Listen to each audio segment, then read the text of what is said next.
2박 3일 동안 부흥회를 하고 왔습니다. 10여 년 전에 교회가 큰 위기를 당했었죠. 얼마나 많은 주변에 있는 목회자들 또 성도들이 걱정을 했는지 모릅니다. 10여 년 만에 만난 교회는 완전히 변해 있었습니다. 이 교회가 회복되지 않았다면 어떻게 되었을까? 이 교회가 이렇게 건강하고 활력 있는, 그리고 선교를 위해 정말 하나님 앞에 귀하게 쓰임받는 교회가 된 이유가 뭘까? 여러 가지 이유가 있겠지만 저는 담임 목사님의 건강함, 그 모습을 빼놓을 수 없다, 그런 생각이 들었습니다. 여러분, 우리는 요셉이라고 하는 인물을 오늘 성경 본문을 통해 계속 묵상하고 있습니다. 요셉이 신분 상승을 했다. 노예에서 감옥에서 총리가 됐다. 물론 그것도 우리의 관심사이지만, 그러나 우리가 하나님을 통해 우리에게 듣고 싶은 건 뭡니까? 우리가 어떻게 요셉이 이런 사람이 되었을까? 하나님은 어떤 과정을 통해 요셉 오늘의 모습을 만드셨을까 하는 것이죠. 여러분, 요셉은 웅덩이에서, 감옥에서, 노예 삶을 통해 13년이라는 세월을 잘 견뎌냈습니다. 하나님과 함께 하심으로. 그리고 그는 하나님과 사람이 인정할 만한 능력 있는 사람이 되었습니다. 그래서 총리의 자리까지 오르게 되었죠. 그뿐입니까? 그는 가치관이 애굽에 살면서 무너질만 했는데, 어쩌면 어렸을 때 할아버지 이삭과 야곱과 함께 살았던 그 과정 속에 받았던 믿음의 훈련, 그 영향력이었는지 그는 흔들리지 않았습니다. 하나님 앞에 올바른 가치관을 가지고 있었죠. 그래서 속성이, 능력이 인정할 만하고 가치관이 그는 인정할 만했습니다. 문제는 성품이죠. 성품은 관계의 능력이고 관계의 능력은 축복을 가져오기 때문에 그런 것 아닙니까? 과연 요셉이 20여 년 전에 받은 상처가 아물었을까? 오늘 형들을 대면하는 이 자리에서 그가 가지고 있는 권력과 힘과 그가 받은 상처를 가지고 복수하지는 않을까? 과연 어떻게 처리할까? 우린 그 모습들을 계속 살펴가고 있는 것이죠. 43장 16절부터 34절까지 말씀을 함께 묵상하도록 그렇게 하겠습니다. 왜 깨어졌나요? 형제들 가운데 비교였습니다. 왜 요셉만 색동옷을 입히는가? 질투였죠. 그리고 하나님이 주신 구분을 2번이나 말하면서 그 형들에게는 두려움도 있었겠죠. 그래서 형들은 동생을 웅덩이에 던졌습니다. 죽인 거죠. 그리고 그 웅덩이 밖에서 그들은 식탁을 차리고 동생은 살려달라고 애원하는데 그들은 먹고 마시고 즐겼습니다. 여러분, 그 기억이 요셉의 가슴 속에 지워졌을까요? 오늘 그 요셉이 다시 형들을 만나고 있는 것입니다. 이 사람들을 집으로 인도해 드리고 정오에 이 사람들이 나와 함께 먹을 것이니라. 16절에 당신에게 상처를 준 사람을 감옥으로 보내겠습니까? 집으로 초대하겠습니까? 요셉은 과연 어떻게 했을까요? 과거 형들은 요셉을 구덩이에 던졌습니다. 하지만 요셉은 그들을 감옥이 아닌 집으로 초대를 했습니다. 죄는 사람을 숨게 하지만 은혜는 사람을 식탁으로 지금 불러내는 것이다, 그 말입니다. 여러분, 형들이 오늘 불안해했습니다. 너희는 안심하지 마라, 안심하라, 두려워하지 말라 그러면서 말합니다. 너희의 하나님이 너희에게 주신 것이라. 물론 배후에 보면 여러 가지 배경 이야기가 있죠. 그러나 여기에 등장하는 단어 하나님이, 여러분, 이게 애굽의 청지기가 오늘 하나님의 사람들인 야곱의 자식들에게 하고 있는 말입니다.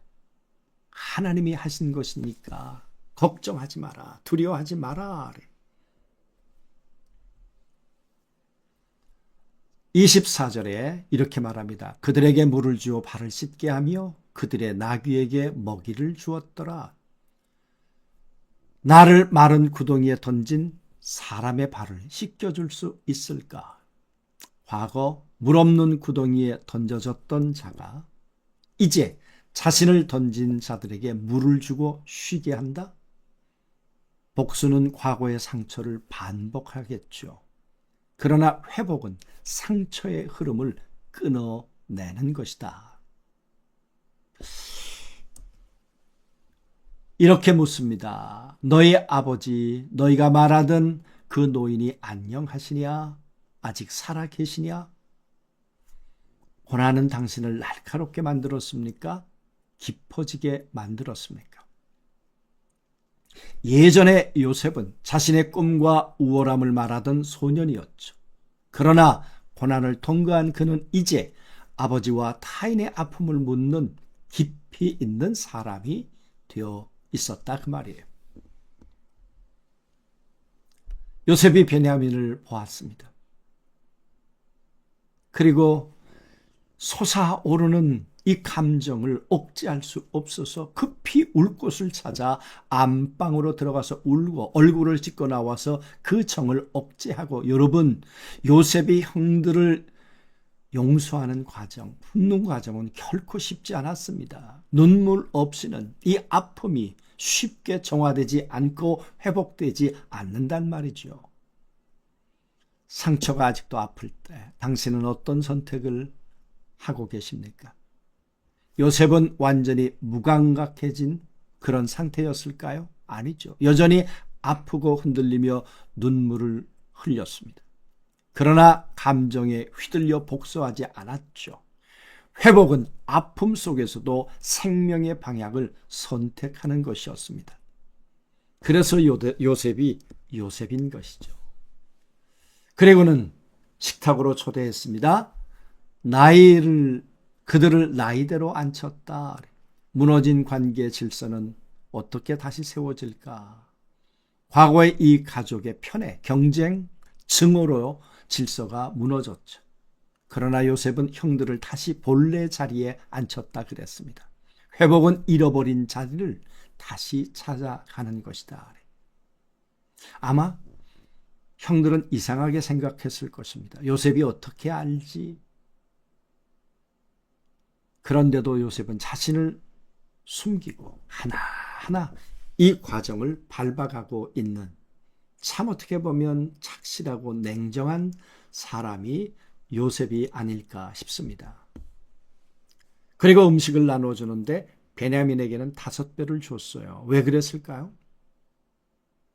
동생이니까 그럴 수 있었겠죠. 그러나 형들의 반응을 체크하고 싶었겠죠. 과거의 형들은 특별 대우를 받는 동생을 질투의 파국을, 관계를 파괴시켰죠. 이 상황 속에서 형들이 어떤 반응을 보일까? 그런데 여러분, 형들이 변해 있었다는 것이에요. 요셉은 이걸 확인하고 싶었겠죠.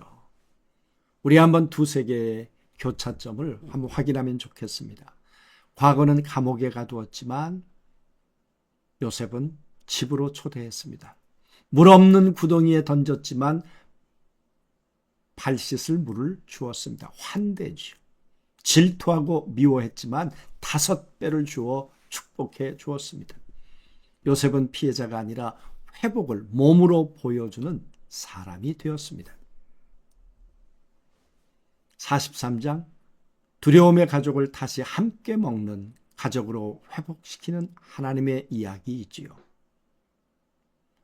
창세기 43장의 식탁은 바로 그 회복의 시작이고 앞으로 어떤 일이 벌어질 것인가에 대한 서곡일 것입니다. 하나님이 계시지 않았다면 오늘 요셉이 가능했을까요? 요셉은 하나님의 형상을 회복했습니다. 성품, 속성, 능력, 가치관. 그래서 하나님은 요셉을 오늘 사용하고 계신 것이죠. 오늘 우리의 모습 속에 어떤 부분이 일그러져 있을까요? 어떤 부분을 회복해야 할까요? 그래야 하나님이 우리를 이 세상 가운데 드러내실 수 있을까? 우리 그런 생각을 하면서 질문을 하면서 우리 한번 묵상하고 기도하는 시간 갖도록 하겠습니다. 하나님께서 요셉을 어떻게 세워가시는지, 그의 속사람을, 상처를 어떻게 회복시켜 가시는지, 그의 가치관, 그의 능력을 하나님이 어떻게 준비시켜서 이 세상 가운데 다스리고 정복하는 자로 세워주시는지, 아버지 오늘 말씀을 통해 보았습니다. 오늘 우리들이 이 말씀을 통해 우리를 돌아보게 하시고 우리도 회복되어 하나님 앞에 붙들린 자 되게 도와주옵소서. 예수님의 이름으로 기도하옵나이다. 아멘.